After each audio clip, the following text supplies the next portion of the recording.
Bon, bienvenue à tous sur ce nouveau live Twitch. Je suis hyper contente de vous retrouver avec Livia pour parler de start-up.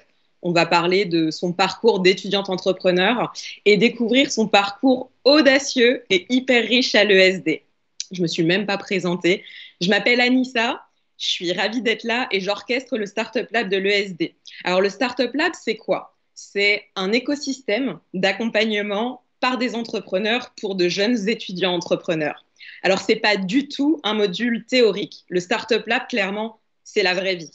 On a créé du coup un accompagnement concret et pratique de 6 mois, un accompagnement protéiforme, on ne va pas se mentir, où on va accompagner sur du stratégique, de l'opérationnel, du business, des problématiques humaines aussi, mindset, culture startup, etc. Livia, tu es élève et entrepreneur au Startup Lab. Est-ce que tu peux nous parler de toi et de ce que tu fais à l'ESD, au Startup Lab? Je suis Livia, j'ai 23 ans. J'ai fait, pour me présenter rapidement, 5 ans d'études dans le monde de la publicité et de la communication. Donc là, ça se touche à sa fin. Je me suis spécialisée dans le digital dans ma troisième année et en créa digital pour mon master 1 et mon master 2. Du coup, j'ai choisi d'intégrer l'ESD cette année pour la Startup Lab, car du coup, j'avais ce fameux projet Excited à développer.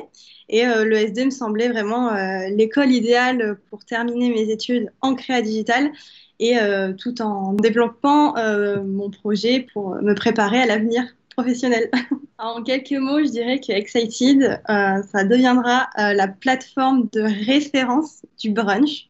Donc, comme tu le disais, je développe Excited avec Léa, qui est mon associée et donc, qui est aussi étudiante en Master 2 création digitale à l'ESD. Excited, c'est une plateforme qui sera intuitive, ultra personnalisée, qui prendra donc sous forme d'une application mobile pour tous les amoureux de brunch, de belles adresses canon même, qui souhaitent donc trouver le brunch qui correspond à leurs exigences. Avec Léa, on adore bruncher, on en fait très régulièrement. Et en fait, on en fait tellement régulièrement qu'on pourrait en manger matin, midi et soir. Sauf qu'en fait, on s'est rendu compte qu'à chaque fois qu'on allait bruncher, c'était une galère. C'était une galère. En fait, c'est même une galère pour tout le monde.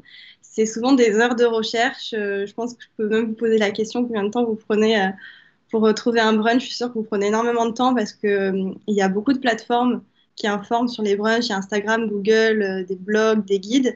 Mais en fait, pour trouver celui qui nous correspond vraiment, parce qu'on est toujours super exigeant, en fait, c'est une galère. Et avec Léa, on s'est dit que c'était pas possible de passer autant de temps à se faire plaisir.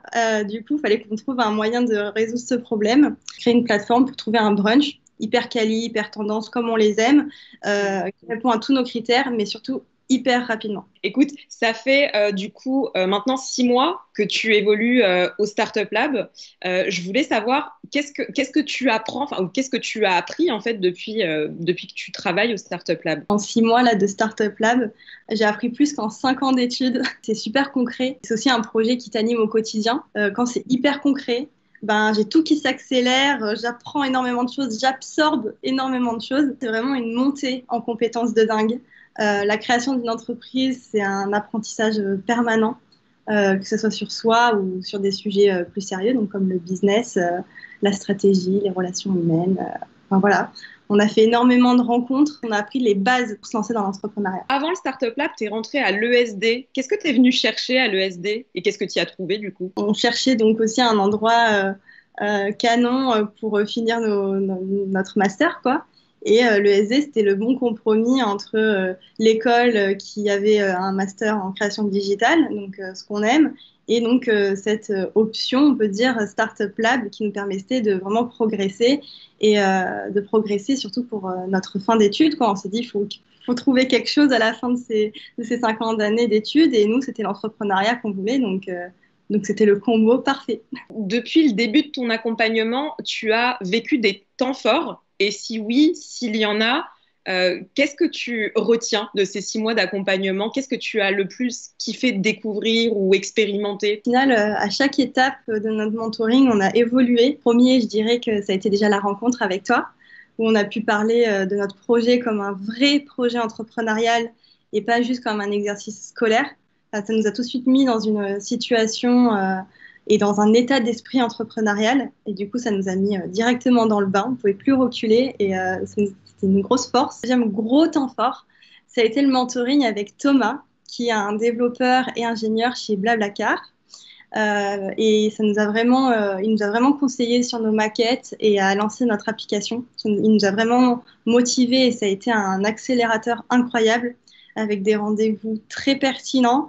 Dès les premières semaines, on a su poser la proposition de valeur, organiser nos maquettes. On a pu très très vite se lancer dans le développement de l'application. Un autre temps fort, ça a été mars dernier, où on a eu le pitch devant des entrepreneurs. Ça nous a beaucoup stressé de parler de notre bébé avec Léa devant des inconnus. On a reçu beaucoup de conseils, des avis objectifs. Qu'est-ce que tu vis concrètement dans cette aventure, mais du côté dark?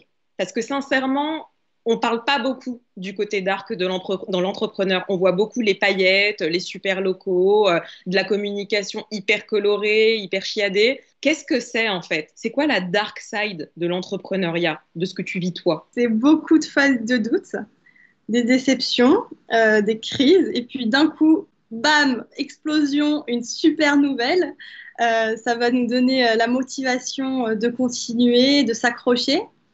Mais je pense que le plus dur, après ces montagnes russes, c'est aussi de savoir, je pense, prioriser entre ce rêve, donc ce rêve d'entreprendre, de faire d'Excited notre passion, d'entreprendre et les obligations personnelles. C'est compliqué en fait des fois de gérer tout en fait, la vie perso, notre appli, les études. C'est pas toujours aussi évident de faire comprendre à notre entourage. Quand on a des temps libres le week-end, le soir, en fait, on ne peut pas forcément aller boire un coup. En fait, tout notre temps libre est consacré à la start-up. C'est compliqué de tout gérer, d'être au top sur tous les points. C'est entre guillemets un mal pour un bien. Et comme on est passionné, en fait, on ne voit plus qu'on passe du temps à apprendre ou à faire quelque chose. Enfin, c'est devenu un loisir, en fait. Ton temps, c'est plus une contrainte à la limite. C'est quoi les forces de ta start-up? La cohésion qu'on a avec Léa, on est très alignés de façon constante sur nos efforts, sur nos idées. On est toutes les deux à fond dans le projet. On est à fond. Donc, comme je disais, c'est les montagnes russes. Et souvent, les montagnes russes, elles sont un peu inversées. Donc, en fait, quand j'ai besoin d'être rassurée, elle est là pour me motiver et vice-versa. On est très complémentaires. Et je pense qu'on avance grâce à ça. C'est notre force. C'est même la base de notre projet. Cet équilibre qui nourrit cette passion commune qu'on a avec Léa. Et aussi, je pense qu'il y a une autre grosse force. Je ne sais pas si ça rentre dedans, mais je pense que c'est notre karma. On se dit avec Léa qu'on est pas mal niveau karma. On arrive, je sais pas, à s'entourer de bonnes personnes. On a des portes qui s'ouvrent et on se dit qu'on est tellement reconnaissante. Je sais pas si je dirais c'est de la chance ou pas parce qu'on travaille énormément aussi pour, mais on est tellement reconnaissante de tout ce qui se passe. Donc, on est vraiment des fois sur un petit nuage avec Léa et c'est fou. Vous en êtes où dans votre développement? On a trouvé notre développeur. On est très, très, très, très contente parce que ça nous a donné vraiment un turbo sur l'avancée de Excited. On se donne à fond pour que l'appli voit le jour le plus rapidement possible. Surtout avec le contexte actuel, c'était pour nous important qu'avec ce confinement, on puisse soutenir les restaurateurs. Donc, on a vraiment trouvé le développeur au bon moment. Notre application sortira sûrement un peu dans le même timing que les réouvertures des restaurants. Donc, ça, on est super contents. Après, à côté de tout ça, on va bientôt lancer notre campagne Kiss Kiss Bank Bank. Donc, pour avoir assez de fonds pour pouvoir lancer Excited, payer le développement de l'application, pour avoir des bases solides pour que l'application naisse. Et aussi créer notre première communauté de brunchers. Est-ce que tu as des cours préférés qui t'apportent plus? Est-ce qu'il y a des choses que tu préfères dans ta formation? La formation, elle est très, très complète. On a beaucoup de cours, que ce soit en web design, en motion, en 3D, direction artistique, de l'UI, de l'UX, du media art, enfin bref, j'en oublie sûrement. J'ai beaucoup aimé le cours de Rodolphe Brugnoli, qui était en conception UX et design. En fait, on a beaucoup utilisé ces cours avec Léa pour améliorer notre application. En fait, ce qui est génial, c'est qu'on a pu transposer un peu les exercices à Excited. Et les profs étaient toujours très ouverts pour ça. Et donc, j'ai beaucoup aimé le cours de Rodolphe. Il nous a beaucoup aidé pour Excited. Et comment ta formation, du coup, elle t'aide concrètement dans ta startup, dans ce que tu crées avec Excited? On apprend énormément de choses, on apprend des nouvelles méthodes, les nouvelles tendances. C'est des professionnels, en fait, nos professeurs. Donc, on n'hésite pas à appliquer à Excited tout ce qu'on apprend. C'est super important, que ce soit les cours de UX, de design, ou même de motion design. J'invite tous les gens qui nous écoutent aujourd'hui à nous suivre sur Instagram, Facebook, LinkedIn. Donc excited.app, excited.fr sur Facebook et excited tout court sur LinkedIn. Merci à tous. Je vous dis à très bientôt. Bonne soirée. Prenez soin de vous. Bisous, merci beaucoup.